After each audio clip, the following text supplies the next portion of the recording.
Right, we've just gone through some of the machines for spray plaster. One of the other important parts of spray plaster is obviously your blades.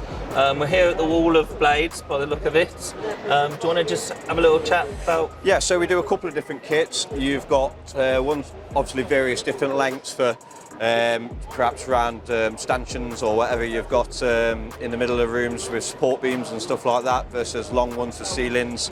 They've also got a nice little rounded edge on them to stop them dragging their material off as well, and we do get quite a lot of feedback that the handles are actually really comfortable to hold and press against the wall. What's the biggest size you do? Is that? I believe it's 900 mil, I think, Carly. So that's 100. That's a sorry. 40. Yeah. So 900 mil. Inches. Yeah. Okay. About the kits. Yeah.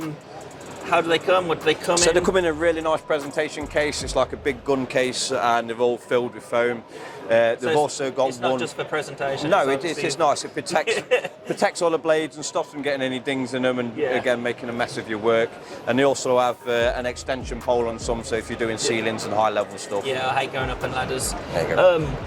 Funny you should say about them coming in a gun case, because I found that a lot when I started, was just having one of these rolling around in the back of the van. Yeah. They get chipped, dinked so easy. I'm not the most caring person anyway for my tools. So. Sling them in the back of the van on a Friday night. Yeah, Friday night, Friday afternoon job, isn't it? Oh yeah. So come in a nice case, that's good.